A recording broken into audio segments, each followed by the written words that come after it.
Bon. Alors, bonjour Marie et puis bonjour Ahmed. On va donc commencer ce cours, assistant ou adjoint selon le cas. D'accord? Ma foi.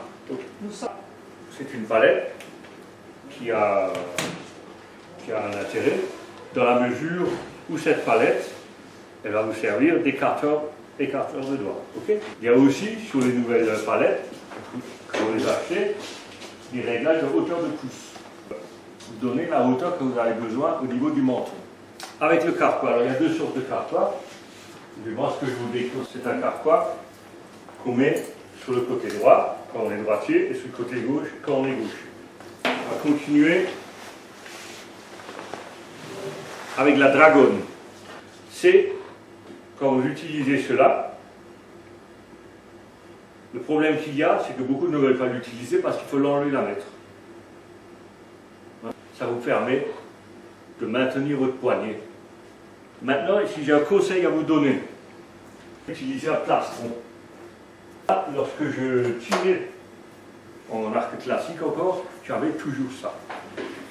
Donc souvent, il y a des gens qui ont, selon leur morphologie, ils en ont besoin.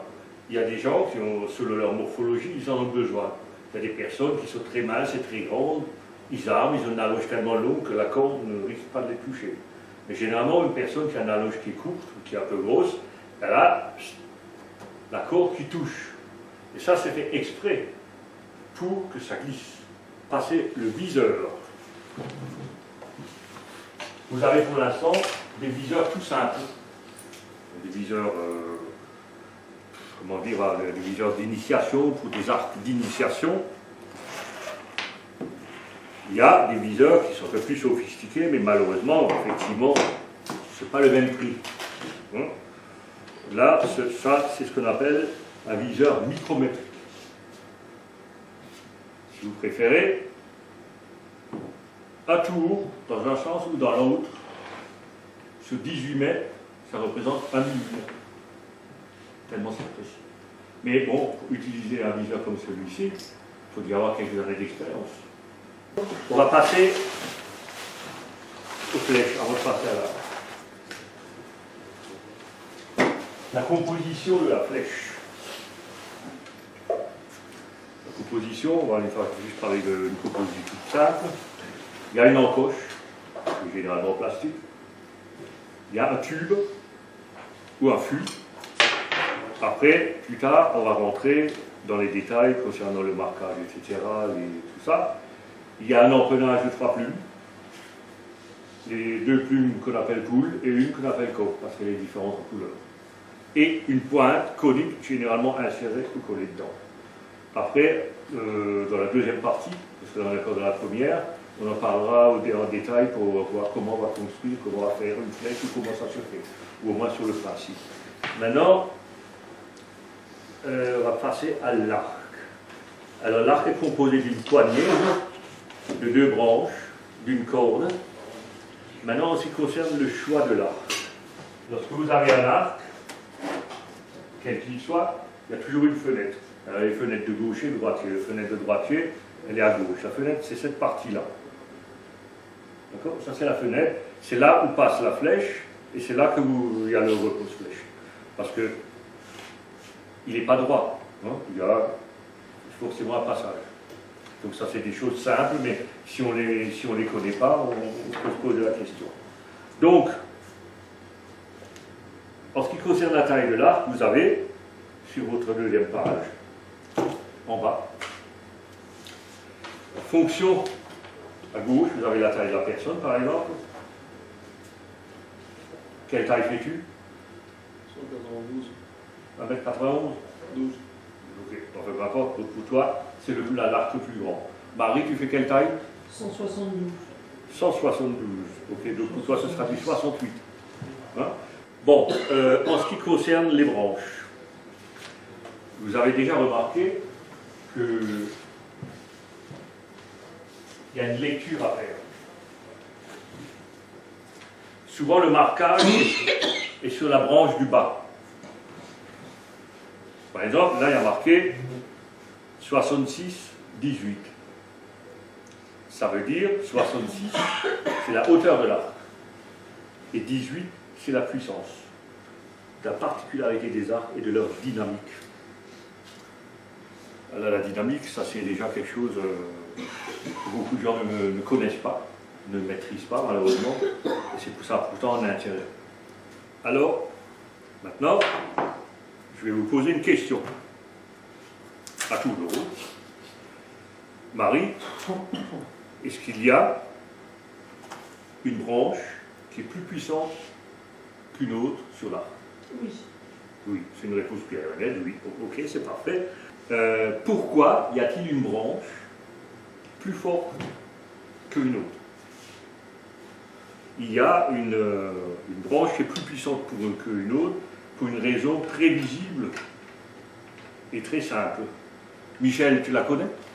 C'est la visée de la flèche qui n'est pas au même endroit. J'ai pas compris. La flèche, elle n'est pas équidistante des deux bouts. La flèche n'est pas au milieu de l'arc. Voilà, exactement. C'est-à-dire, comme la flèche n'est pas au milieu de l'arc, si vous avez deux branches équivalentes, comme la flèche elle est au-dessus, avec deux branches équivalentes, ben, la flèche va piquer du nez. Pour éviter cela, la branche du bas est toujours plus puissante que la branche du haut, étant donné que ici, c'est votre point d'appui. Soyez obligé d'être au milieu de l'arc. Vous ne pouvez pas l'avoir en dessous de la flèche ici, sinon l'arc ne sera pas droit. Étant donné que votre appui est au milieu et que la flèche elle est au-dessus, il faut pour compenser la distance, la hauteur, une branche plus forte que l'autre. Donc normalement c'est celle du bas. Pour compenser. Alors qu'est-ce qui se passe quand quelqu'un invertit les branches et tire une flèche? Alors, cette personne ne comprend pas que la flèche pique du nez. Alors que pourtant le visuel est exactement réglé de la même manière qu'à l'entraînement d'avant. Pourquoi la flèche n'est pas au milieu de l'arc?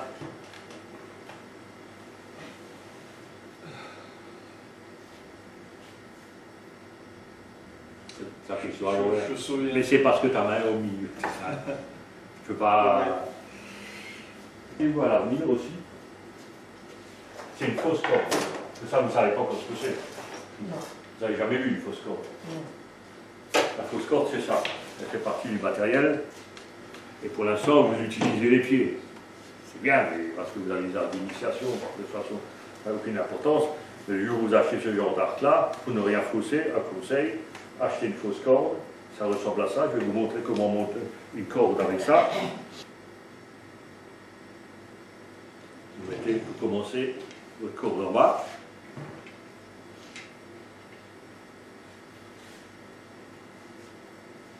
Un bout de la fausse corde, de préférence cette partie, par-dessus.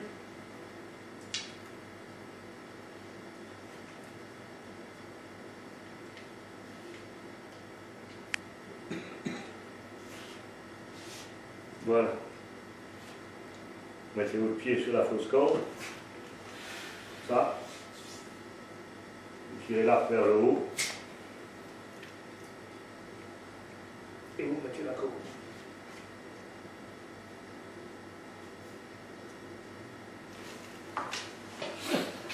Ok, maintenant on y est arrivé quand même. À bientôt. Mais toi, comme tu es là, tu vas rester ici, tu vas me servir d'assistant. Quand je parle de dynamique de l'arc, ça a un sens. Par exemple, c'est que la flèche est au-dessus du milieu. On est d'accord? Ensuite, lorsqu'on regarde, si on met l'arc, on va dire à 90 degrés du sol, on constate que la flèche pique du nez. On est d'accord? Étant donné, et ça on en parlera après, quand on fera les cordes, du détalonnage de la corde.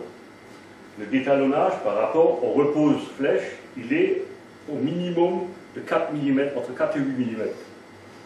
Maintenant, qu'est-ce qui se passe au niveau dynamique?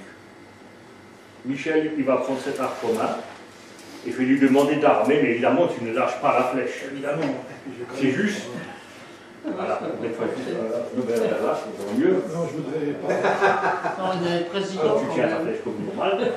Non, attends, maintenant, pas.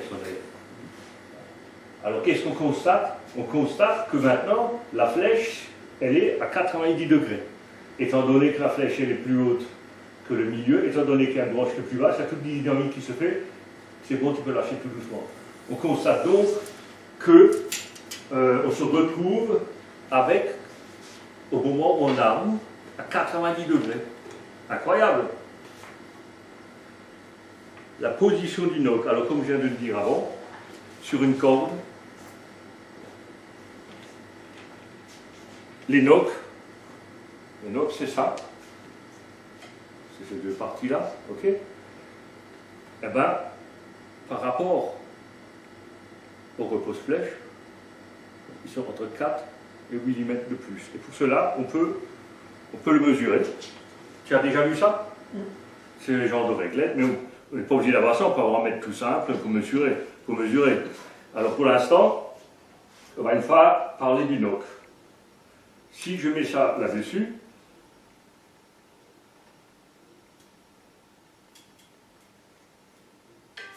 du réglage du noc.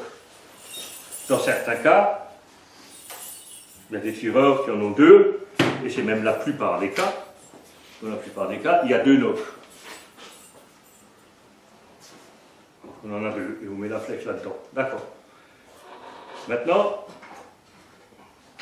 dans le matériel complémentaire, toi et Ahmed, vous avez tous les deux eu l'occasion d'utiliser une fois une barre stabilisatrice. Et vous avez tous les deux dit que c'était mieux. On est d'accord. Les barres stabilisatrices, il y en a de plusieurs sortes. Il y a par exemple les barres pleines en aluminium. Il y a des barres en carbone. Et puis il y a des barres comme celle-ci, qu'on appelle ça des barres Walter. Alors elles sont composées de 4 petits tubes avec des sortes de bornes à visser qui servent en fait au réglage pour la rigidité ou la souplesse de la barre. Mais ça, on peut se refaire avec ce genre de barre-là. On peut utiliser ce qu'on appelle les latéraux. Alors, les latéraux, il y a plusieurs sortes.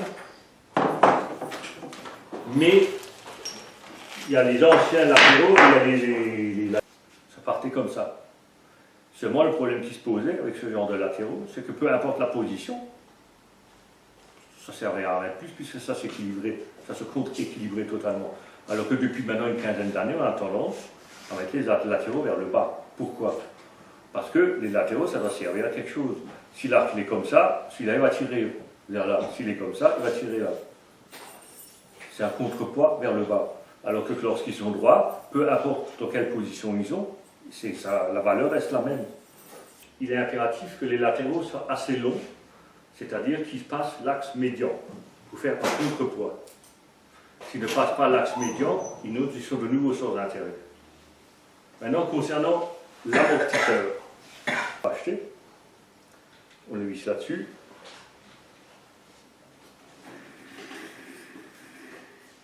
Et comme dit, s'il n'y a pas de contrepoids dessus, ça ne sert à rien. Ce petit contrepoids suffit pour amortir. C'est-à-dire, la fonction de cet amortisseur, c'est lorsque vous avez lâché la flèche, quand la corde elle va au bout, il a moins de recul, ou plutôt de contre-recul. C'est-à-dire que cet arc qui va être amorti, il va moins vibrer. Et là, ce n'est plus question que l'on soit débutant ou pas, même pour les confirmer. C'est l'équilibrage de l'arc. Michel, connais-tu l'équilibrage d'une barre stabilisatrice sur un arc? Que ne faut-il pas faire? Quelle valeur ne doit-on pas dépasser? Pour le stabilisateur? Je parle du poids. Je m'explique. Pour qu'une barre stabilisatrice elle ait une bonne fonction au niveau de son arc, la meilleure que possible, vous prenez par l'extrémité de votre arc, par la poupée, votre arc. Vous prenez l'axe médian de l'arc qui doit être ici. Bon, parce qu'il y a des gens qui ont tendance à mettre de plus en plus de poids pour plus amortir. Si l'arc il est trop lourd, c'est mauvais. Michel il là, c'est le Berger-Button. Mais le jour où toi tu vas acheter, avec la même, si vous avez acheté du matériel, du neuf, si vous persistez dans ce domaine, il faudra un Berger-Button. Pour l'instant, sur ton arc d'initiation, tu n'en as pas. Alors c'est quoi un Berger-Button? Qu'est-ce qui se trouve là? Elle traverse l'arc, elle ressort de l'autre côté, elle se met en appui sur la flèche. À quoi sert le berger Button? Le berger Button sert à améliorer la sortie de flèche. C'est-à-dire que quand la flèche elle part, il est impératif qu'elle soit en appui sur le berger Button à la fin. Si elle l'est, ça évite ce qu'on appelle le marsouinage. Est-ce que tu sais ce que c'est marsouiner? Bon, je vais t'expliquer ce que c'est. Le marsouinage, c'est quand une flèche est en sortie de flèche, elle fait ça. Je ne parle pas du paradoxe. Hein? Ce n'est pas la même chose. On est d'accord, Michel? Ouais. Le marsouinage, c'est quand la flèche elle sort de l'arc, eh ben, elle fait ça. Soit de gauche à droite ou d'en haut vers le bas, avant de se planter. C'est pour ça que, souvent, il y a des archers, ils sont devant leur cible, ils ne comprennent pas. Il y a une flèche qui est plantée comme ça, une flèche qui est plantée comme ça. Forcément, s'il y a du marsouinage, c'est parce que soit il n'y a pas de berger Button, ou le réglage du note n'est pas bon.